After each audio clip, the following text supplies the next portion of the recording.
Gbogbo ẹ̀yin tí ẹ̀ ń gbọ́ mi nílé, mo kí wa wípé a kú òní o, a kú ìpalẹ̀mọ́ ilé ẹ̀kọ́ ọjọ́ ìsinmi wa fún ti ọ̀sẹ̀ yìí, èyí tí à ń bẹ̀rẹ̀ báyìí. Mo kí yín wípé a kú oríire tọ́lọ́run fún gbogbo wa lórí ọ̀fẹ́ láti rí oṣù tuntun, oṣù ẹlẹ́ẹ̀karùn-ún nínú okòólélẹ́gbàá ọdún àti ẹyọ mẹ́rin yìí. Àdúrà mi ni wípé ayọ̀ tèmi àti yín fi bẹ̀rẹ̀ oṣù yìí, òun náà la fi yọrí rẹ̀ ní orúkọ Jésù. Lénìí, ìpalẹ̀mọ́ ẹ̀kọ́ ilé ẹ̀kọ́ ọjọ́ ìsinmi wa tòní, òun ni ó tún bẹ̀rẹ̀ báyìí. Fún gbogbo àwa ilé ìjọsìn tá ń tẹ̀lé ìlànà ilé ẹ̀kọ́ ọjọ́ ìsinmi gbogbogbò tí gbogbo ayé ń lò bí ìjọ onítẹ̀bọmi káàkiri àgbáyé. Orí ọ̀rọ̀ wa fún ọ̀sẹ̀ yìí, tí í ṣe ọ̀sẹ̀ àkọ́kọ́ nínú oṣù karùn-ún, òun ni ìdáláre nípa ìgbàgbọ́ nínú Jésù. Ìdáláre nípa ìgbàgbọ́ nínú Jésù.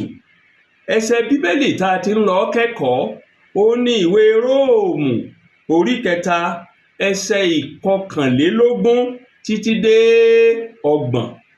Róòmù orí 3 ẹsẹ̀ 21 títí dé 30 rẹ̀. Tí Bíbélì yín bá wà lọ́wọ́ yín, ẹ jọ̀wọ́ ẹ dákun ẹ ṣí ká jọjọ kẹ́kọ̀ọ́ nú ọ̀rọ̀ Ọlọ́run.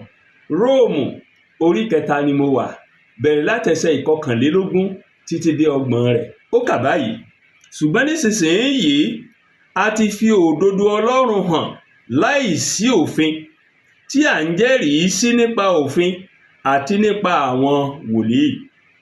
Àní òdodo Ọlọ́run nípa ìgbàgbọ́ nínú Jésù Kristi sí gbogbo ènìyàn àti lára gbogbo àwọn tí ó gbàgbọ́, nítorí tí kò sí yàtọ̀.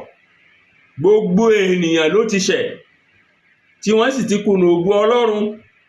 Àwọn ẹni tí à ń dá láre lọ́fẹ̀ẹ́ nípa oore ọ̀fẹ́ rẹ̀, nípa ìdáǹdè tí ó wà nínú Kristi Jésù, ẹni tí Ọlọ́run ti gbé kalẹ̀ láti jẹ́ ètùtù nípa ìgbàgbọ́ nínú ẹ̀jẹ̀ rẹ̀, àti láti fi òdodo rẹ̀ hàn nítorí ìdáríjì àwọn ẹ̀ṣẹ̀ tí ó ti kọjá nínú ìpamọ́ra Ọlọ́run, láti fi òdodo rẹ̀ hàn ní ìgbà ìsinsìnyí, kí a lè jẹ́ olódodo àti olùdáre, kí ó lè jẹ́ olódodo àti olùdáláre ẹni tí ó gba Jésù gbọ́. Ọ̀nà ìṣògo àdà àti mú kúrò nípa òfin wo ti iṣẹ́? Bẹ́ẹ̀ kọ́ o, ṣùgbọ́n nípa òfin ìgbàgbọ́. Nítorí náà a parí rẹ̀ pé nípa ìgbàgbọ́ ni à ń dá ènìyàn láre láìsí iṣẹ́ òfin. Ọlọ́run àwọn Júù nìkan ni bí? Kì í ṣe ti àwọn kèfèrí pẹ̀lú? Bẹ́ẹ̀ ni, tí àwọn kèfèrí ni pẹ̀lú, bí ó ti jẹ́ pé Ọlọ́run kan náà ni yóò sì dá àwọn akọlà láre nípa ìgbàgbọ́ àti àwọn aláìkọlà nítorí ìgbàgbọ́ wọn. Èyí ni ọ̀rọ̀ Ọlọ́run. Kí Olúwa bùkún ọ̀rọ̀ rẹ̀ fún ìgbàlà ẹ̀mí wa. Ẹsẹ̀ láti rántí wa fún ilé ẹ̀kọ́ ọjọ́ ìsinmi tọ̀sẹ̀ yìí, ó ní ìwé Róòmù orí 3 abala 2 ẹsẹ̀ 22 yẹn títí dé ẹsẹ̀ 24. Róòmù orí 2 abala 2 ẹsẹ̀ 22 títí dé 24, èyí tí ó kà báyìí pé nítorí tí kò sí ìyàtọ̀, gbogbo ènìyàn ló sá ti ṣẹ̀, tí wọ́n sì ti kùnà ògo Ọlọ́run. Àwọn ẹni tí à ń dá láre lọ́fẹ̀ẹ́ nípa oore ọ̀fẹ́ rẹ̀, nípa ìdáǹdè tí ó wà nínú Kristi Jésù. Nítorí tí kò sí ìyàtọ̀, gbogbo ènìyàn ni ó sá ti ṣẹ̀, tí wọ́n sì ti kùnà ògo Ọlọ́run. Àwọn ẹni tá à ń dá láre lọ́fẹ̀ẹ́ nípa oore ọ̀fẹ́ rẹ̀, nípa ìdáǹdè tí ó wà nínú Kristi Jésù. nínú oṣù karùn-ún tá a ṣẹ̀ṣẹ̀ bẹ̀rẹ̀ yìí, ẹ̀sìn ọ̀rọ̀ wa fún gbogbo oṣù yìí òun ni ìdúróṣinṣin nínú ìgbàgbọ́. Dídúróṣinṣin nínú ìgbàgbọ́. Ẹ̀sìn ọ̀rọ̀ yìí ó jẹ́ ìmúlọ́kànle fún gbogbo àwa ọmọlẹ́yìn Kristi láti máa dúró ṣinṣin nínú ìgbàgbọ́ wa láì ní fi ṣe ohun tí a lè máa là kọjá nígbà tí ojú ọjọ́ dára àbí tí ojú ọjọ́ kù díẹ̀ káàtó, nígbà tí nǹkan ń dùn àbí nǹkan dàbí ẹni pé ó ṣe bákan bákan, nígbà tó jẹ́ wípé ẹ̀kọ́ sojú múmu àtìgbà tẹ́kọ̀ọ́ ò sojú múmu. Ẹ̀kọ́ wa fún gbogbo oṣù yìí ó ń ru wá sókè láti dúró nínú ìgbàgbọ́ wa láì yẹsẹ̀ ohun yòówù tá a lè máa là kọjá. Gbogbo àwọn ẹ̀kọ́ wọ̀nyí tá a sì kọ́ nínú oṣù karùn-ún yìí ó jẹ́ ẹ̀kọ́ tí a máa kọ́ nínú ìwé lẹ́tà Pọ́ọ̀lù tó kọ sí ìjọ Ọlọ́run tó wà ní Róòmù. Ìwé Róòmù òun ni a ó máa kẹ́kọ̀ọ́ lé lórí. Ìjọ Róòmù kì í ṣe ọ̀kan nínú àwọn ìjọ tí Pọ́ọ̀lù dálẹ̀ o, rárá o. Ohun tí a mọ̀ òun ni wípé lára àwọn tí wọ́n ní ìrírí agbára Ọlọ́run lọ́jọ́ Pentecost tí ẹ̀mí mímọ́ sọ̀kalẹ̀ tágbára tó bà lé àwọn ọmọ ẹ̀yìn nínú Iṣẹ́ àwọn Àpọ́stélì orí 2 pàápàá jùlọ ẹsẹ̀ 10, lára àwọn tó ṣe ẹlẹ́rìí ìrírí ọjọ́ yẹn, ìrírí ẹ̀mí mímọ́ Ọlọ́run lọ́jọ́ yẹn ni wọ́n dá ìjọ Róòmù sílẹ̀, kì í ṣe Pọ́ọ̀lù. Gbogbo agbára ni Pọ́ọ̀lù sì sà wípé kóun tiẹ̀ bẹ ìjọ yìí wò bí ètí ẹ̀sẹ̀ òun ló dálẹ̀, kó bẹ̀ wọ́n wò kó tiẹ̀ lè ru ìgbàgbọ́ wọn sókè. Ṣùgbọ́n gbogbo ìgbésẹ̀ rẹ̀ láti lè ṣàbẹ̀wò sọ́dọ̀ wọn ní àkókò gbogbo tí ń jáde láti kéde ìhìn rere gẹ́gẹ́ bí ajíhìnrere, gbogbo ìgbésẹ̀ yẹn ló já sí pàbó. Pọ́ọ̀lù sọ eléyìí fún wa nínú ìwé Róòmù orí 1 ẹsẹ̀ 13. Ìdí nìyí tó fi gbé gègé tó wá kọ̀wé sí ìjọ Róòmù tí à ń kà lónìí tá à ń pè ní ìwé Pọ́ọ̀lù sí àwọn ará Róòmù. Ní àkókò tí Pọ́ọ̀lù kọ ìwé yìí síjọ Róòmù, oríṣi ẹ̀yà èèyàn méjì ló wà nínú ìjọ. Àwọn àkọ́kọ́ òun ni àwọn ọmọlẹ́yìn Kristi tí wọ́n jẹ́ Júù. Àwọn kejì òun làwọn ọmọlẹ́yìn Kristi tí wọ́n jẹ́ kèfèrí. Àwọn wo làwọn ọmọlẹ́yìn Kristi tí wọ́n jẹ́ Júù? Àwọn ọmọlẹ́yìn Kristi tí wọ́n jẹ́ Júù òun ni àwọn ẹ̀yà Jésù tí wọ́n gba Jésù gbọ́ lólúwa àtolùgbàlà wọn. Àwọn wo làwọn ọmọlẹ́yìn Kristi tá ń pè ní kèfèrí? Àwọn ọmọlẹ́yìn Kristi tá ń pè ní kèfèrí òun ni gbogbo ẹ̀yà yòókù lágbàáyé tí wọ́n gba Jésù lólúwa àtolùgbàlà wọn ń gbà náà, ṣùgbọ́n tí wọn kì í ṣe ẹ̀yà Júù. Àwọn yẹn là ń pè ní kèfèrí. Ìpèníjà kan tí ìjọ yìí ń dojúkọ lákòókò yìí òun ni ìpèníjà ìṣọ̀kan, ìpèníjà àlàáfíà, ìpèníjà ìfọwọ́sowọ́pọ̀ láàrin onírúurú ẹ̀yà èèyàn, láàrin onírúurú ènìyàn gbogbo tó wà nínú ìjọ náà. Ìdí sì nìyí tó fi jẹ́ pé lẹ́tà Pọ́ọ̀lù yìí ó jẹ́ lẹ́tà nínú èyí tí Pọ́ọ̀lù ti ṣe ìkọ́ni gidigidi. Ó jẹ́ lẹ́tà nínú èyí tí Pọ́ọ̀lù ti béèrè oríṣiríṣi ìbéèrè tó fi ṣèdáhùn sí. Ó jẹ́ lẹ́tà Pọ́ọ̀lù nínú èyí tó jẹ́ wípé ó tò gbogbo lẹ́sẹlẹ́sẹ kó bá lè yé ni yékéyéké. Nínú ìbẹ̀rẹ̀ lẹ́tà yìí tá a wá ti ń lọ kẹ́kọ̀ọ́ lónìí, òun ni Pọ́ọ̀lù ti fìpìlẹ̀ kan sọlẹ̀ gbìm. Ìpìlẹ̀ yìí tí ó mú kí àwọn ẹ̀yà méjèèjì yìí tó wà nínú ìjọ yìí mọ̀ wípé orísun kan náà ni. Àwa méjèèjì orísun kan náà la ti ń bomi mu, ibì kan náà la ti ń bọ̀. Kí sì ni ìpìlẹ̀ náà tó fi sọlẹ̀? Ìpìlẹ̀ náà tó fi sọlẹ̀ ni wípé gbogbo ẹ̀yà èèyàn tí ń bẹ láyé ló ti ṣẹ̀. Ọ̀nà àbáyọ kan ṣoṣo tí gbogbo ẹ̀yà èèyàn tí sì ń bẹ láyé fi lè ní ìdáǹdè kúrò lọ́wọ́ ìjìyà ẹ̀ṣẹ̀ òun ni ọ̀nà ìgbàgbọ́ nínú Jésù Kristi nìkan. eléyìí òun sì ní ẹ̀kọ́ wa àkọ́kọ́ nínú oṣù yìí ń ló gbára lé. ẹ̀kọ́ náà a wá pín sí ọ̀nà mẹ́ta. abala àkọ́kọ́ ẹ̀kọ́ náà a pè é ní ìdáláre nípasẹ̀ ìgbàgbọ́. ìdáláre nípa ìgbàgbọ́, èyí ní í ṣe pẹ̀lú ẹsẹ̀ ìkọkànlélógún ìwé Róòmù orí 3 yẹn títí dé 14. èyí tí ó kà báyìí wípé ṣùgbọ́n nísinsìnyí a ti fi òdodo Ọlọ́run hàn láìsí òfin, tí à ń jẹ́rìí sí nípa òfin àti nípa àwọn wòlíì, àní òdodo Ọlọ́run nípa ìgbàgbọ́ nínú Jésù Kristi sí gbogbo ènìyàn àti lára gbogbo àwọn tí ó gbàgbọ́, nítorí tí kò sí yàtọ̀. gbogbo ènìyàn ló sá ti ṣẹ̀ tí wọ́n sì ti kùnà ògo Ọlọ́run, àwọn ẹni tá à ń dá láre lọ́fẹ̀ẹ́ nípa oore ọ̀fẹ́ rẹ̀, nípa ìdáǹdè tí ó wà nínú Kristi Jésù. ní àkókò tí Paul ń kọ lẹ́tà yìí, àwọn ìran Júù wọ́n ríra wọn gẹ́gẹ́ bí èèyàn Ọlọ́run, wọ́n sì rí gbogbo èèyàn ayé yòókù gẹ́gẹ́ bí èèyàn èṣù, bí ẹlẹ́ṣẹ̀. ṣùgbọ́n nínú ẹ̀kọ́ wa yìí, Paul apọ́stélì ń sọ fún wa, bó tiẹ̀ jẹ́ pé Júù lòun náà, Paul ń fìdí rẹ̀ múlẹ̀ wípé ó ń fìdí òtítọ́ kan múlẹ̀ wípé àti Júù ní o àtàwa táì ṣe Júù ní o, gbogbo wa pátápátá lẹ́lẹ́ṣẹ̀, gbogbo wa láti ṣẹ̀, gbogbo wa la jẹ̀bi ẹ̀ṣẹ̀. kò sí ẹ̀yà kan, kò sí èdè kan tó jẹ́ wípé ó ní àjẹ́ ara mọ́dẹ́ṣẹ̀. kò sí ẹ̀yà kan tó jẹ́ pé wọn ò dẹ́ṣẹ̀ rí.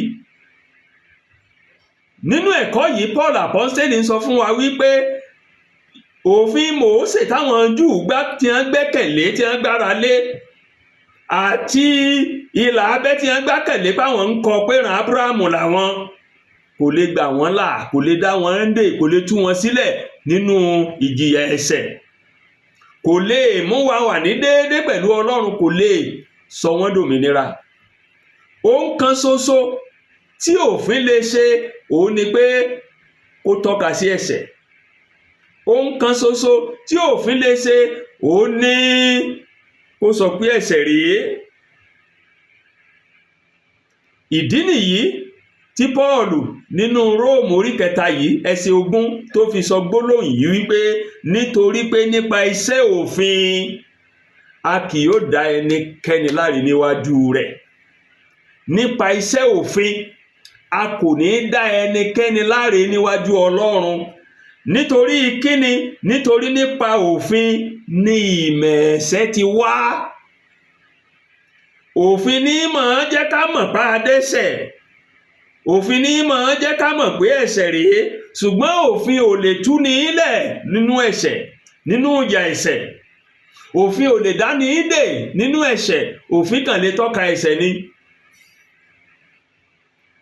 ohun kan ṣoṣo tó lè tú gbogbo ènìyàn sílẹ̀ nínú oko ẹrú ẹ̀ṣẹ̀, tó lè dáyàn nídè lọ́wọ́ ìyà ẹ̀ṣẹ̀, òun ni ìgbàgbọ́ nínú Jésù. eléyìí sì ni ẹsẹ̀ 21 àti 22 orí 3 ìwé Róòmù tá a ti ń kẹ́kọ̀ọ́ yẹn ló sọ. ẹ jẹ́ a jọjọ kà á. ó ní ṣùgbọ́n nísinsìnyí a ti fi òdodo Ọlọ́run hàn láìsí òfin, tí à ń jẹ́rìí sí nípa òfin àti nípa àwọn wòlíì. kí lòdodo náà? àní òdodo Ọlọ́run nípa ìgbàgbọ́ nínú Jésù Kristi sí gbogbo ènìyàn àti lára gbogbo àwọn tó gbàgbọ́, nítorí kò sí yàtọ̀. nínú abala tó gbẹ̀yìn ẹsẹ̀ 21 yẹn, a fìdí rẹ̀ múlẹ̀ wípé àwọn òfin àti wòlíì ń jẹ́rìí wípé ọ̀nà kan ṣoṣo láti gba ìdáǹdè kúrò nínú oko ẹrú ẹ̀ṣẹ̀, láti gba ìtúsílẹ̀, ìdásílẹ̀, ìdáláre kúrò nínú ẹ̀ṣẹ̀ ní ọ̀nà ìgbàgbọ́. òfin tá a sì ń sọ pé ó jẹ́rìí àti àwọn wòlíì tá a sọ pé ó jẹ́rìí níbẹ̀ yẹn ń tọ́ka sí ìwé Bíbélì àwọn Júù táwa mọ̀ sí májẹ̀mú láíláí ní ìsinyìí. ohun tí Pọ́ọ̀lù ń sọ nínú ẹsẹ̀ 21 yẹn ni wípé òdodo Ọlọ́run láì ṣe nípa òfin, òdodo Ọlọ́run nípa ìgbàgbọ́ a ti fìdí rẹ̀ múlẹ̀ nínú ìwé mímọ́ àwọn Júù náà pé nípa ìgbàgbọ́ òun nìkan ni à ń fi ń dáni láre. Pọ́ọ̀lù ó sì yóò yànnàná púpọ̀ lórí eléyìí nínú ẹ̀kọ́ tá a kọ́ lọ́sẹ̀ tí ń bọ̀ nígbà tó bá ń fi àpẹẹrẹ bí Ábúráhámù ṣe gba ìdáláre hàn wá láti inú májẹ̀mú láéláé tá à ń pè ní ìwé Bíbélì àwọn Júù. Ṣùgbọ́n ohun kan tó jẹ́ wípé ó jẹ́ ohun tó kan gbogbo èèyàn tí ò sẹ́ni tó yọ ọ́ lẹ̀ ńlẹ́sẹ̀ ìkẹtàlélógún sọ fún wa. Kí ni òun náà? Ẹsẹ̀ ìkẹtàlélógún ní gbogbo ènìyàn ló sá ti ṣẹ̀ tí wọ́n sì ti kùnà ògo Ọlọ́run. Bóyá o jẹ́ Júù ni o, àbọ̀ o jẹ́ èyí ṣe Júù, o jẹ́ kèfèrí. Bóyá o jẹ́ ọmọ ará Amẹ́ríkà ni o, àbọ̀ o jẹ́ ará Áfíríkà. Bóyá o jẹ́ Yúróòpù ni o, àbí o jẹ́ Éṣíà. Irú ẹ̀yà ìran yòówù tó lè wà láyé, gbogbo ènìyàn ló ti ṣẹ̀. Kò sí ẹ̀yà kankan, kò sí èdè kankan ènìyàn tó jẹ́ wípé kò tí ì dẹ́ṣẹ̀. Gbogbo wa la sì jọ kùnà ògo Ọlọ́run. Gbogbo wa la kójú òṣùwọ̀n. Gbogbo wa la kún ojú òṣùwọ̀n tí Olúwa tó gbé kalẹ̀ fún wa láti dé. Gbogbo wa la jẹ̀bi. Nítorí pé gbogbo wa sì jẹ̀bi, a lè dára wa láre. Ọlọ́run nìkan òun náà ló lè dá wa láre. Ọ̀nà kan ṣoṣo tọ́lọ́run sì fi ń dá ẹlẹ́ṣẹ̀ láre. Ọ̀nà náà fún gbogbo ènìyàn òun ni bọ́nà ń ṣe wà fún àwọn Júù láti tọ̀, bẹ́ẹ̀ ló wà fáwọn tí kìí ṣe Júù láti tọ̀. Kí sì ni ọ̀nà náà? Ẹsẹ̀ ìkẹrìnlélógún sọ fún wa nígbà tó ní àwọn ẹni tá à ń dá láre lọ́fẹ̀ẹ́ nípa oore ọ̀fẹ́ àti nípa ìdáǹdè tó wà nínú Jésù Kristi. Kí ni ọ̀nà náà? Ọ̀nà ìdáláre ni. Ọ̀nà ìdáláre lọ́fẹ̀ẹ́, ọ̀nà ìdáláre nípa oore ọ̀fẹ́, ọ̀nà ìdáǹdè nínú Kristi Jésù. Nínú ẹsẹ̀ ìkẹrìnlélógún yìí la ní ọ̀rọ̀ mẹ́ta gbáǹkọ tó jẹ́ wípé ó pè fún pé ká ṣe ìtúpalẹ̀ rẹ̀. Kí sì làwọn ọ̀rọ̀ náà nínú ẹsẹ̀ ìkẹrìnlélógún yẹn? Ọ̀rọ̀ àkọ́kọ́ ni ìdáláre, ọ̀rọ̀ kejì ni oore ọ̀fẹ́, ọ̀rọ̀ kẹta ni ìdáǹdè. Kí ni ìdáláre? Ìdáláre ọ̀rọ̀ ilé ẹjọ́ ni. Ó dàbí ìgbà tí a bá mú ọ̀daràn lọ sílé ẹjọ́ tí olùpẹ̀jọ́ rojọ́ rẹ̀ mọ́, tí ọ̀daràn náà olùjẹ́jọ́ tó náà jẹ́jọ́. Lẹ́yìn gbogbo èyí tí adájọ́ wá jókòó bí mo ti jókòó yìí tó ní, lẹ́yìn tí mo ti gbọ́ tọ̀tún tí mo ti gbọ́ tòsì, ìdájọ́ mi rèé, ìwọ ọ̀daràn yìí, mo tú ọ sílẹ̀, mo dá ọ láre, máa lọ. Bó tilẹ̀ wù kí olùpẹ̀jọ́ kàǹkà tó, ọ̀rọ̀ adájọ́ ti dúró, yóò ṣẹ dandan ni. Gbogbo ènìyàn ló ti ṣẹ̀, Ọlọ́run sì ládájọ́. Ọlọ́run lolùdáláre, ó sì ti pinnu pé gbogbo ẹni tí ó bá ti gba ìrúbọ tí Jésù fi ara rẹ̀ ṣe lórí igi àgbélébù, tó ti bá Jésù gbọ́, tó ti ní ìgbàgbọ́ nínú ìrúbọ tí Jésù fi ara rẹ̀ ṣe lórí igi àgbélébù, lòun ó dá láre. Ìdáláre kìí ṣe ohun tá à ń ṣiṣẹ́ fún. Ìdáláre kìí ṣe ohun tá à ń fi agbára gbà. Gẹ́gẹ́ bí ẹsẹ̀ ìkẹrìnlélógún yẹn ṣe sọ, ọ̀fẹ́ ni à ń fi fún ni. Ọ̀rọ̀ kejì tí ó pè fún àtúpalẹ̀ ó ní oore ọ̀fẹ́. Kí là ń pè lóore ọ̀fẹ́ náà? Oore ọ̀fẹ́ ni tí ènìyàn ò ṣiṣẹ́ fún tá a fi fún. Oore ọ̀fẹ́ ni téèyàn lẹ́tọ̀ọ́ sí ṣùgbọ́n tó rí gbà. Oore ọ̀fẹ́ òun ní ohun tí a yẹ fún ṣùgbọ́n tá a kà wá sí fún. Kí là ń sọ̀rọ̀ nípa rẹ̀ ń bí yìí? Ohun tí gbogbo ènìyàn bí ẹlẹ́ṣẹ̀ yẹ fún, òun ní ikú, ìyà àìnípẹ̀kun, ìyapa pẹ̀lú Ọlọ́run títí ayérayé. Ìwé Róòmù orí 6 ẹsẹ̀ 23 ó ní gbogbo ènìyàn ló ti ṣẹ̀ tí wọ́n sì ti ìwé Róòmù orí 6 ẹsẹ̀ 23 ó ní ikú ní èrè ẹ̀ṣẹ̀. Ohun kan tá a jẹ lérè, ohun kan tó jẹ́ ẹ̀tọ́ wa, ohun kan tó jẹ́ tiwa, nítorí ẹ̀ṣẹ̀ ó ní kú. Ṣùgbọ́n torí pé aláàánú ni Ọlọ́run, nínú àánú Ọlọ́run tó jẹ́ tọ́ wa Ọlọ́run ò fi fún wa. Ṣùgbọ́n ohun tá a lẹ́tọ̀ọ́ sí, ohun tá a yẹ fún, ohun tá a tọ́ sí, Ọlọ́run fi fún wa. Kí ni ohun náà? Ìdáláre. Bó wa ló ṣe fún wa ní ìdáláre yìí? Ó fún wa nípa ìgbàgbọ́ nínú nípasẹ̀ ìfi ara ẹni rúbọ èyí tí Jésù fi ẹ̀jẹ̀ rẹ̀ ṣe lórí igi àgbélébùú fún ìmúkúrò ẹ̀ṣẹ̀ gbogbo ènìyàn, kí gbogbo ènìyàn lè gba ìdáláre, kí gbogbo ènìyàn lè gba ìgbàlà. Ọ̀rọ̀ kẹta nínú ẹsẹ̀ ìkẹrìnlélógún yẹn tó pè fún káyànnàná rẹ̀, òun ni ọ̀rọ̀ tí a pè ní ìdáǹdè. Kí là ń pè ní ìdáǹdè? Gbólóhùn ìdáǹdè, gbólóhùn tí wọ́n máa ń lò lọ́jà ẹrú ni. Láyé ọjọ́ òwò ẹrú ó gbalé ọgbà oko. Tí wọ́n bá ní wọ́n dá ẹrú nídè, ní tó túmọ̀ sí ni wípé ẹnìkan ti san ìdíyelé. Láyé ìjọ́un, bí ìgbà tá ń lọ ọjà ní ìsìn, tá ń re ewúrẹ́, tá ń ságàgùntàn, tí wọ́n ń dáyelé, tá ń ná, tá ń sì ń sanwó rẹ̀, tá ń méwúrẹ́ lọlé. Bẹ́ẹ̀ náà ni wọ́n máa ń tèèyàn ńgbà náà, tí wọ́n máa ń tàyàn sóko ẹrú, tí wọ́n sì máa ń rà á, tí wọ́n máa ń tà á, tí wọ́n máa ń rà á. Ṣùgbọ́n tí wọ́n bá lọ sọ́jà ẹrú tó san owó tí wọ́n díyelé iye báyìí ni, tí wọ́n ná, tí ó ṣe ẹni tí ó tà á sì gbà pé ọ̀dà àgbà mú iye báyìí wá, tá a sì kó fún un, tí a wá ra ẹrú yẹn padà, tá a tú sílẹ̀, tá a ní ọmọ lọ. Ohun tá à ń pè ní gbólóhùn tá à ń pè ní ìdáǹdènú. Adé ẹrú yẹn ń dè ní lẹ́yìn tá a ti san ìdíyelé fẹ́ni ó mú wájà láti tà. Kí lèyí túmọ̀ sí nínú ẹ̀kọ́ wa yìí? Ní tó túmọ̀ sí ni wípé gbogbo ènìyàn ló ti ṣẹ̀, gbogbo ènìyàn ló wà lóko ẹrú ẹ̀ṣẹ̀. Ṣùgbọ́n Jésù Kristi fi ara rẹ̀ san ìdíyelé fún ẹ̀ṣẹ̀ wa. Róòmù orí 6 ẹsẹ̀ 13 tí mo tọ́ka sí lẹ́ẹ̀kan, ó ní ikú ní èrè ẹ̀ṣẹ̀. Ikú yẹn Jésù kú lórí igi àgbélébùú fún ìmúkúrò ẹ̀ṣẹ̀ gbogbo ènìyàn. Ó fi ara rẹ̀ ṣe ètùtù fún ẹ̀ṣẹ̀ wa.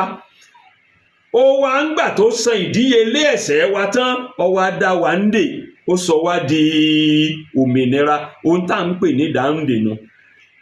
So lákòótán, ohun tá à ń sọ ni wípé ọ̀nà kan ṣoṣo tí gbogbo ènìyàn tá a ti dá lẹ́bi ẹ̀ṣẹ̀ tó fi lè gba ìdáǹdè kúrò nínú ìdálẹ́bi ẹ̀ṣẹ̀, bóyá o jẹ́ Júù ni o àbí èé ṣe Júù o, bóyá o jẹ́ Júù ni o àbí o jẹ́ kèfèrí, irú ẹni yòówù tó o bá jẹ́, ọ̀nà kan ṣoṣo láti gbà dáláre, ọ̀nà kan ṣoṣo láti gba òmìnira kúrò lóko ẹrú ẹ̀ṣẹ̀, òun náà ni ọ̀nà ìgbàgbọ́ nínú ìfi ara ẹni rúbọ èyí tí Jésù ti ṣe, nínú ìdíyelé èyí tí Jésù ti san nítorí ẹ̀ṣẹ̀ wa nípa fífi ara rẹ̀ rúbọ láti san ìdíyelé ẹ̀ṣẹ̀ wa. Bó o wá lọ́lọ́run ṣe léyìí? Bó o lọ́lọ́run ṣe ń tú ọ̀daràn lẹ̀ pé kó máa lọ? Bó o lọ́lọ́run ṣe ń dá ọ̀daràn ẹlẹ́ṣẹ̀ láre? Ìbéèrè yìí ni abala kejì ẹ̀kọ́ wa tí a pè ní ìfi ara ẹni rúbọ Jésù fún ẹ̀ṣẹ̀ gbogbo ènìyàn ló dá lé lórí. Ìfi ara ẹni rúbọ Jésù Kristi fún ẹ̀ṣẹ̀ gbogbo ènìyàn. Àkórí tí a pè abala kejì ẹ̀kọ́ wa nìyẹn. Ẹ̀kọ́ yẹn sì wà nínú Róòmù orí 3 ẹsẹ̀ 25 títí dé 26 rẹ̀. Róòmù orí 3 ẹsẹ̀ 25 títí dé 26. Èyí tí ó kà báyìí: ẹni tí Ọlọ́run ti gbé kalẹ̀ láti jẹ́ ètùtù nípa ìgbàgbọ́ nínú ẹ̀jẹ̀ rẹ̀, láti fi òdodo rẹ̀ hàn nítorí ìdáríjì àwọn ẹ̀ṣẹ̀ tí ó ti kọjá nínú ìpamọ́ra Ọlọ́run, láti fi òdodo rẹ̀ hàn ní ìgbà ìsinsìnyí kí ó lè jẹ́ olódodo àti olùdáre ẹni tí ó gba Jésù gbọ́. Ìbéèrè tá a béèrè tá ní àdáhùn lábala kejì yìí, òun ni wípé ọ̀nà wo lọ́lọ́run ń gbà tú ọ̀daràn ẹlẹ́ṣẹ̀ lẹ̀? Ọ̀nà wo lọ́lọ́run ń gbà ṣe léyìí? ẹsẹ̀ ìkẹẹ̀ẹ́dọ́gbọ̀n àti ìkẹrìndínlọ́gbọ̀n abala kejì ẹ̀kọ́ wa yìí ó sì fi hàn wá ọ̀nà ìgbésẹ̀ méjì náà ni ọ̀nà méjì náà ni ọ̀nà àkọ́kọ́ òun ni ẹsẹ̀ ìkẹẹ̀ẹ́dọ́gbọ̀n yẹn ṣe fún wa ẹni tí Ọlọ́run ti gbé kalẹ̀ láti jẹ́ ètùtù. Ìgbésẹ̀ àkọ́kọ́ nu ọ̀nà àkọ́kọ́ tọ́lọ́run ń gbà dẹ́lẹ́ṣẹ̀ láre nu nípa wípé Ọlọ́run ti gbé Jésù kalẹ̀ gẹ́gẹ́ bí ètùtù. Kí là ń pè létùtù nílẹ̀ Yorùbá náà? Nílẹ̀ Yorùbá tí wọ́n bá ní kéèyàn lọ ṣètùtù lọ́pọ̀lọpọ̀ ọgbà tí àjàkálẹ̀ àrùn kan bá déédé bẹ́ẹ̀lẹ̀ láàrin ìlú tàbẹ́kọ̀ òṣojú múmu tìlú ń dàrú gbùgbùgbù, àwọn bàbá wa ò ní àwọn òòṣà ń bínú, ẹjẹ́ á lọ ṣètùtù, wọ́n mọ̀ ṣe onírúurú ètùtù. Ètùtù ni àwọn ohun tí à ń ṣe láti tu ẹni tí ń bínú nínú, níta bàbá wa ń pè létùtù nu. Ètùtù ni àwọn ohun tí a gbé kalẹ̀ láti tu ẹni tí ń bínú nínú kó má bàa bínú mọ́. Nínú àyọkà yìí, Jésù Kristi ó ti san ìdíyelé ẹ̀ṣẹ̀ wa. Ọlọ́run ti ṣàgbékalẹ̀ wípé ikú ni èrè ẹ̀ṣẹ̀. Ṣùgbọ́n Jésù ti fi ara rẹ̀ sílẹ̀ láti kú. Ọlọ́run ti rán Jésù wá sáyé láti kú nítorí ẹ̀ṣẹ̀ gbogbo ènìyàn. Torí náà ó ti fi ara rẹ̀ ṣe ètùtù láti ṣe ìmúṣẹ ohun tí Ọlọ́run béèrè fún kó tó lè tú ẹlẹ́ṣẹ̀ sílẹ̀. Ìgbésẹ̀ kejì, ọ̀nà kejì tọ́lọ́run gbà ṣe èyí òun ni pé Jésù, Ọlọ́run ti ṣe ọ̀nà ètùtù, ọ̀nà àbáyọ kúrò lóko ẹrú ẹ̀ṣẹ̀, Ọlọ́run ti ṣe nípasẹ̀ Jésù. Ṣùgbọ́n wá kù sọ́wọ́ ẹnì kọ̀ọ̀kan wa láti gba tí Ọlọ́run ṣeun, láti gbàgbọ́.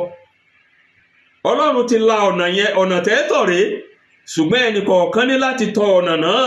Ọlọ́run ò sì ní fi tipátipá mú ẹnì kankan láti tọ ọ̀nà náà. Ìdí nìyẹn tí abala kejì ẹsẹ̀ ìkarùndínlọ́gbọ̀n yẹn tó fi ní nípa ìgbàgbọ́. A ní láti nígbàgbọ́ nínú ètùtù ẹ̀ṣẹ̀ wa tí Jésù fara rẹ̀ ṣe kí a tó lè ní ìdáláre kúrò nínú ẹ̀ṣẹ̀. Àwọn ìgbésẹ̀ méjì tí Ọlọ́run ń gbà dá ọ̀daràn ẹlẹ́ṣẹ̀ láre nu, nípa ètùtù tí Jésù fara rẹ̀ ṣe àti nípa ẹlẹ́ṣẹ̀ tó ríra rẹ̀ tó sì gbà pé ẹlẹ́ṣẹ̀ lòun, tí ó sì ní ìgbàgbọ́ nínú ètùtù tí Jésù sì ṣe pé ó tó fún mi, tí ó sì gba ìgbàgbọ́ nínú Jésù láti gba ìdáláre kúrò ní oko ẹrú ẹ̀ṣẹ̀ rẹ̀. Ìdí nìyí tí Paul nínú lẹ́tà Róòmù yìí kan náà, orí 10 ẹsẹ̀ 9 sí 10 tí Paul fi wí pé bí ìwọ bá fi ẹnu rẹ jẹ́wọ́ Jésù lólúwa, tí ìwọ sì gbàgbọ́ ní ọkàn rẹ pé Ọlọ́run jí dìde kúrò nínú òkú, a ó gbà ọ́ là. Nítorí ọkàn là á fi gbàgbọ́ sí òdodo, ẹnu là á sì fi jẹ́wọ́ sí ìgbàlà. So ẹnì kọ̀ọ̀kan wa, ètò ìgbàlà tí Jésù ṣe yẹn a ní láti gbà fúnra wa. Bàbá ò lè gbà fọ́mọ, ìyàwó ò lè gbà fọ́kọ, ọkọ ò lè gbà fúnyàwó. ẹnì kọ̀ọ̀kan ni ó mú pinnu rẹ̀. Èmi ó mú pinnu mi, ìwọ náà ó mú pinnu rẹ nípa gbígba ohun tí Ọlọ́run ti ṣe yìí nípasẹ̀ Jésù gbọ́ fún ìgbàlà ọkàn rẹ. Ẹnìkan wá béèrè wípé èéṣe tọ́lọ́run fi la ọ̀nà yìí? Èéṣe tí Ọlọ́run fi la ọ̀nà ìdáláre yìí fún ẹlẹ́ṣẹ̀? Ẹsẹ̀ 15 yẹn àti 16 ó sì sọ ìdí méjì pàtàkì fún wa tọ́lọ́run fi ṣe tó fi la ọ̀nà ìdáláre fún ọ̀daràn ẹlẹ́ṣẹ̀ láti bọ́ lóko ẹrú ẹ̀ṣẹ̀. Ìdí àkọ́kọ́ nínú abala kejì ẹsẹ̀ 15 yẹn, ó ní Ọlọ́run ṣe èyí láti fi òdodo rẹ̀ hàn nítorí ìdáríjì àwọn ẹ̀ṣẹ̀ tó ti kọjá nínú ìpamọ́ra Ọlọ́run. Ẹnìkan wá béèrè wípé àwọn ẹ̀ṣẹ̀ wo ló ti kọjá? Àwọn ẹ̀ṣẹ̀ tó ti kọjá bẹ̀rẹ̀ látorí Ádámù títí tó fi dé ìgbà tí Jésù fi ara rẹ̀ rúbọ lórí igi àgbélébùú. Ọlọ́run gbójú fò ó kọjá. Nígbàtí Ádámù àti Éfà ṣẹ̀ nínú ọgbà Ídẹ́nì ńdòní, Ọlọ́run ní agbára láti pa wọ́n run, ó sì pọ́n síbẹ̀. Ṣùgbọ́n Ọlọ́run ní ìpamọ́ra, kò pa Ádámù àti Éfà run. Dípò tí ó fi pa wọ́n run, Ọlọ́run la ọ̀nà àbáyọ fún wọn ni. ó la ọ̀nà àbáyọ fún wọn, ó sì bẹ̀rẹ̀ sí í gbé ìgbésẹ̀ àti ra gbogbo ènìyàn padà sí ọ̀dọ̀ ara rẹ̀, eléyìí tó ṣe àṣepé rẹ̀ nínú Jésù Kristi Olúwa wa. Èéṣe tọ́lọ́run fi ń dá ọ̀daràn ẹlẹ́ṣẹ̀ láre lọ́nà kejì? Ọlọ́run ṣe èyí, ẹsẹ̀ ìkẹrin-ó-dín-ní-ọgbọ̀n yẹn sọ fún wa, ó ní Ọlọ́run ṣe èyí láti fi òdodo rẹ̀ hàn ní ìgbà ìsinsìnyí, kí ó lè jẹ́ olódodo àti olùdáre ẹni tí ó gba Jésù gbọ́.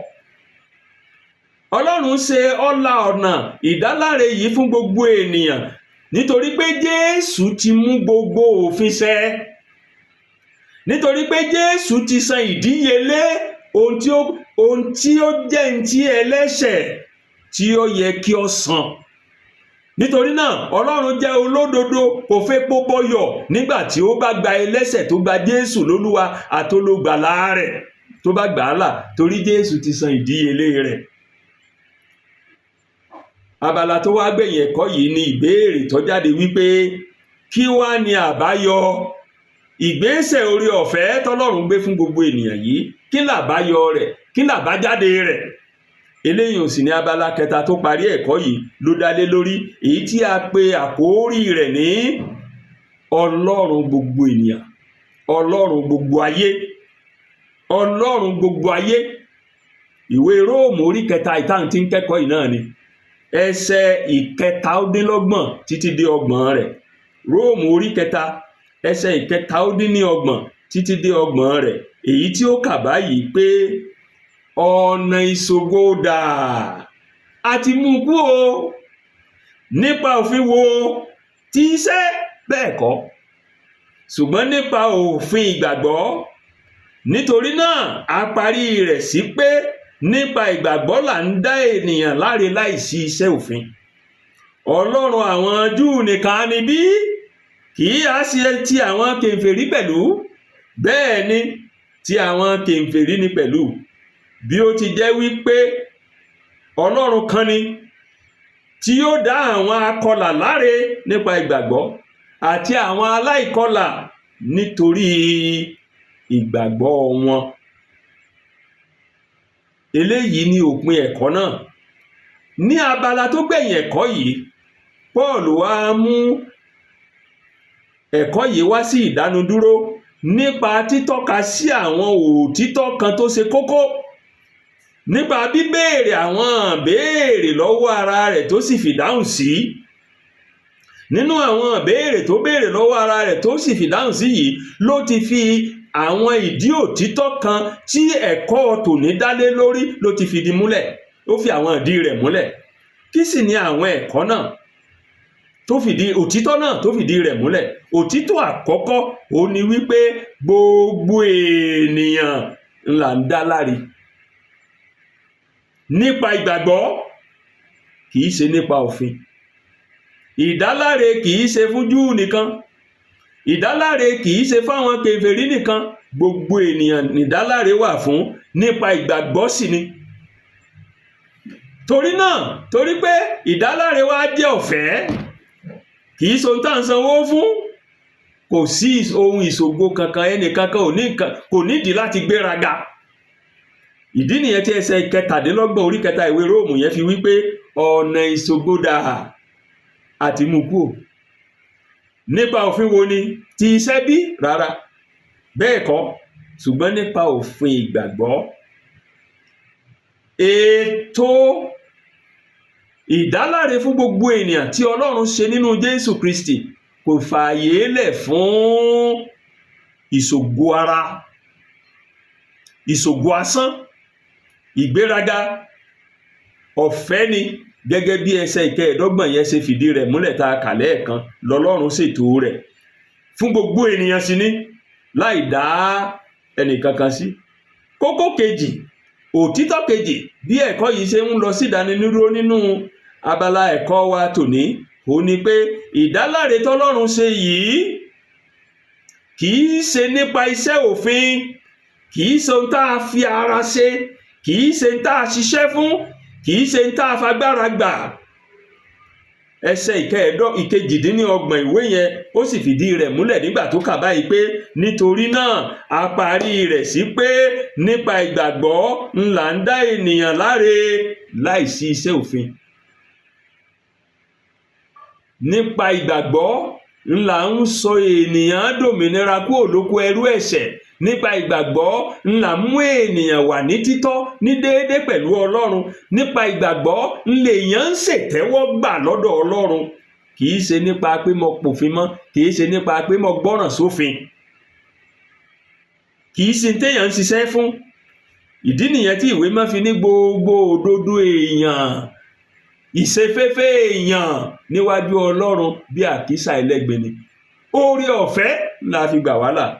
Ìyẹn ló mú mi rántí orin kan wa nú àwọn orin wa tó ní oore ọ̀fẹ́ sá ní gbẹ́kẹ̀lé mi, Jésù kú fún aráyé, ó kú fún mi pẹ̀lú. Ẹnikẹ́ni ò lè gbára rẹ̀ là, ẹnikẹ́ni ò lè dára ẹ̀ láre. Gbogbo wa láti jẹ̀bi ẹ̀ṣẹ̀, ṣùgbọ́n ìdáláre wa a lè ṣiṣẹ́ fún, a lè dára wa dá láre àfi bí Ọlọ́run bá dá wa láre. Òtítọ́ kẹta bí Paul ń ṣe mú ẹ̀kọ́ yìí wá sí ìdánudúró nínú ẹsẹ̀ ìkọkàndínlọ́gbọ̀n yẹn ló wà. Òtítọ́ náà sì ni pé Ọlọ́run gbogbo èèyàn ni. Inú ẹsẹ̀ ìkọkàndínlọ́gbọ̀n yẹn láti mú orí ọ̀rọ̀ abala kẹta ẹ̀kọ́ wa yìí. Ọlọ́run gbogbo ẹ̀yà ni. Ìṣe ẹ̀yà Júù ni o tàbí ẹ̀yà yòówù lágbàáyé. Ìṣe dúdú ni o àbí pupa àbí funfun. Ìṣọkùnrin ni àbóbìnrin. Ìṣọmọdé ni àbágbà ni. Ìṣàwúsá ni àbí Yorùbá àbí Ìgbò. Gbogbo èèyàn pátá òun lọ́lọ́run wà fún. Ọlọ́run kò sí fún ẹnì kankan. Ìdí nìyẹn tí ẹsẹ̀ ìkọkàndínlọ́gbọ̀n yẹn fi ní Ọlọ́run àwọn Júù nìkan níbí, kì í ṣe tàwọn kèfèrí pẹ̀lú. Bẹ́ẹ̀ ni tí àwọn kèfèrí ni pẹ̀lú. Mo sọ fún yín lẹ́ẹ̀kan pé àwọn tá ń kèfèrí òun ní gbogbo ẹ̀yà ayé yòókù tó jẹ́ wípé wọn kì í ṣẹ̀yà Júù. Àwọn là ń pè ní kèfèrí nínú májẹ̀mú titun. Gbogbo ẹ̀yà ayé yòókù tí kìí ṣẹ̀yà Júù àwọn là ń pè ní kèfèrí. Ọlọ́run kan náà tó jẹ́ Ọlọ́run àwọn Júù òun náà lọ́lọ́run àwọn ẹ̀yà gbogbo yòókù tí ń bẹ láyé. Torí náà ẹ̀yà kan ò jù kan lọ. Ìdí nìyẹn tó fi yẹ ká máa ṣe ẹlẹ́yàmẹ̀yà. Ọlọ́run èyí ṣe ẹlẹ́yàmẹ̀yà. Ní abala tó gbẹ̀yìn ẹ̀kọ́ yìí, òtítọ́ tó gbẹ̀yìn ẹ̀kọ́ yìí tí Paul apostoli tẹnumọ́ bí ẹ̀kọ́ yìí ṣe ń wá sí ìdánudúró nínú ẹsẹ̀ 30 ó ní wípé ohun kan náà tó jẹ́ kárí ayé tó kẹ̀yà Júù tó kan gbogbo ẹ̀yà tó kù láyé, òun náà ni wípé Ọlọ́run nú àánú rẹ̀ ń gba gbogbo èèyàn là, ń dá gbogbo èèyàn láre nípa ìgbàgbọ́. Ẹsẹ̀ 30 ní bí ó ti jẹ́ wípé Ọlọ́run kan ni tí yóò dá àwọn akọlà láre nípa ìgbàgbọ́ àti àwọn aláìkọlà nípa ìgbàgbọ́ wọn. Àwọn wo la kọlà? Àwọn wo la láìkọlà? Àwọn akọlà òun ni àwọn Júù. Tẹ́ ẹ̀ bá gbàgbé látayé Abraham lọ́lọ́run ti sọ fún un pé kó máa kọlà abẹ́ fún gbogbo àwọn irú ọmọ rẹ̀. So àwọn Júù ìlà abẹ́ tí wọ́n máa ń kọ ni wọ́n fi ń pera wọn ní akọlà. Gbogbo ẹ̀yà yòókù láyé tí kìí ṣe Júù òun là ń pè ní aláìkọlà. Ìwé mímọ́ wá sọnú ẹsẹ̀ 30 yẹn wípé gbogbo ẹ̀yàwó àtàwọn akọlà àtàwọn aláìkọlà yìí ò ní àtàwọn Júù àtàwọn táyì ṣe Júù gbogbo wa pátápátá ńlá dá láre nípa ìgbàgbọ́. Ìwọ tó jẹ́ Júù tó kọlà nípa ìgbàgbọ́ rẹ nú Jésù ládà ọ láre. Ìwọ tó ṣe Júù tó kọlà àbọ̀ kọlà nípa ìgbàgbọ́ ńlá ti dá ọ láre. Ọlọ́run ò sojú ṣáájú ẹ̀yà kankan bí ti ìwù kọ́ mọ. Ohun tọ́lọ́run ń béèrè lọ́wọ́ Júù láti ní ìdáláre ní ń béèrè lọ́wọ́ àwa tá ìṣe Júù láti ní ìdáláre pẹ̀lú. Kí sì ni òun náà? Ìgbàgbọ́ nínú ètùtù tí Jésù fi ẹ̀jẹ̀ rẹ̀ ṣe lórí igi àgbélébù fún ìmúkúrò ẹ̀ṣẹ̀ gbogbo ènìyàn. Ibi tí ilé ẹ̀kọ́ ọjọ́ ìsinmi wa tọ̀sẹ̀ yìí tí ó ti wá sí ìdánudúró nìyẹn.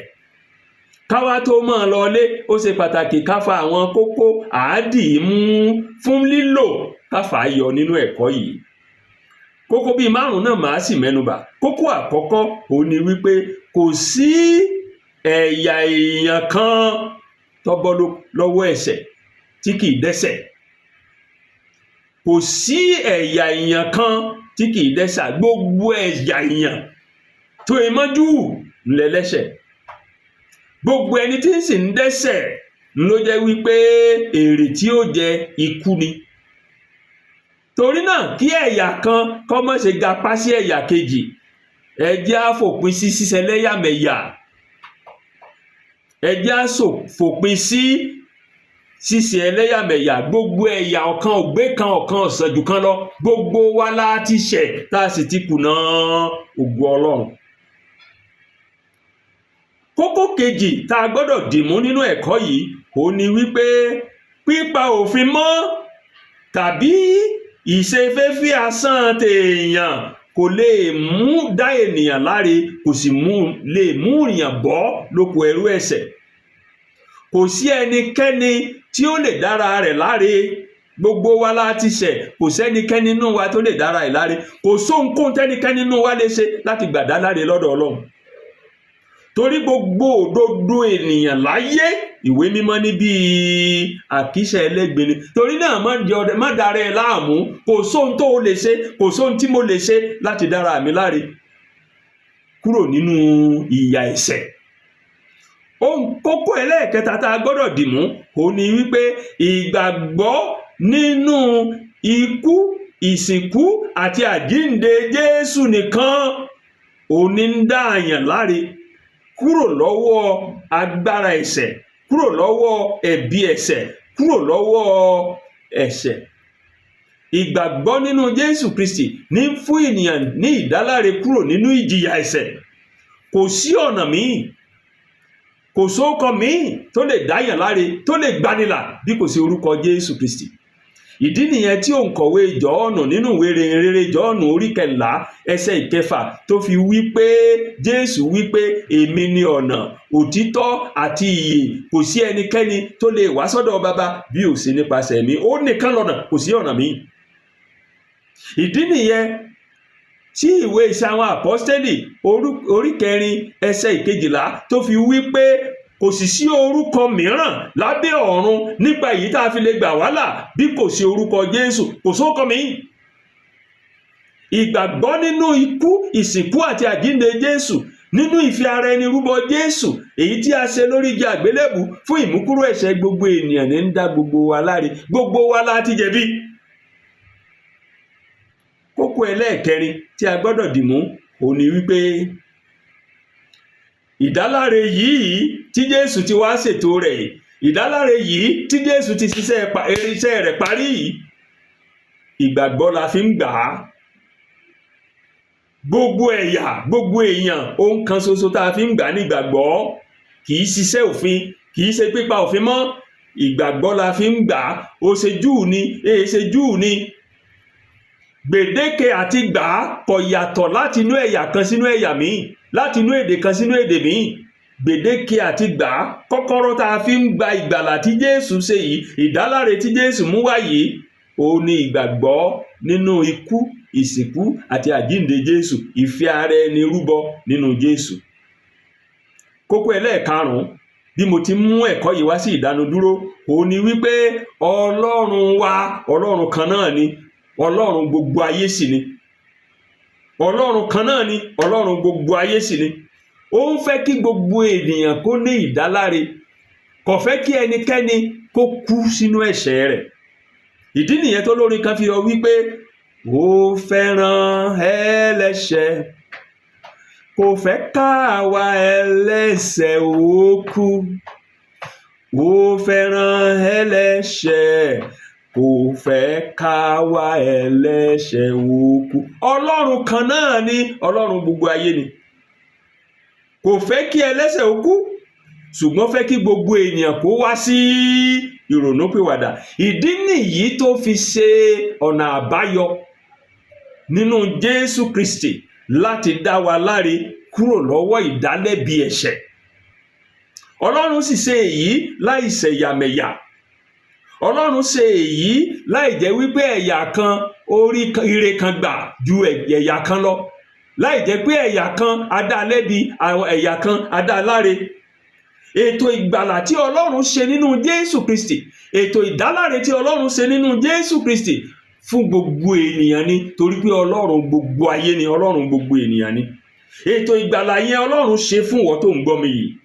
Torí náà tó bá jẹ́ pé ò ń gbọ́ mi lónìí tí o tí ì fìgbàgbọ́ rẹ sínú ikú, ìsìnkú àti àjíǹde Jésù Kristi, tí í ṣe ọ̀nà kan ṣoṣo tí Ọlọ́run là sílẹ̀ fún gbogbo ènìyàn láti lè ní ìdáláre kúrò nínú ìdálẹ́bi ẹ̀ṣẹ̀, mo fìyọ́nú Ọlọ́run bẹ̀ ọ́, mú ìdúró gbàgbọ́ rẹ lónìí. Ibi tí ẹ̀kọ́ wa lónìí tó ti lódò múmúnu, má jẹ́ kí oore ọ̀fẹ́ yẹn kó fò ọ́ ru, torí tó bá fò ọ́ ru o lè láǹfààní yẹn mọ́. Èrè kí sì ni fún gbogbo ènìyàn tó bá dèrè gbogbo ayé tó sọ ẹ̀mí rẹ̀ nù? Níhìn ni wọ́n ti fàyín lé àwọn olùkọ́ wa lọ́wọ́ nínú ilé ẹ̀kọ́ ọjọ́ ìsinmi wa gbogbo ní ọjọ́ Olúwa tí ń bọ̀. Àdúrà mi ni wípé nígbà tí a tún ṣe àgbéyẹ̀wò ẹ̀kọ́ yìí nínú kíláàsì wa kọ̀ọ̀kan, Ọlọ́run ó fi ìjìnlẹ̀ òye ọ̀rọ̀ rẹ̀ yé wa, yóò sì ràn wá lọ́wọ́ láti fìgbàgbọ́ wa sínú Jésù nìkan, ká sì dúró ṣinṣin nínú rẹ̀ láì yẹsẹ̀. Oore ọ̀fẹ́ rẹ̀ yóò sì mú wa dúró títí dé òpin. Nítorí náà títí di ọ̀sẹ̀ tí ń bọ̀ tá a tún máa pàdé. Ire o.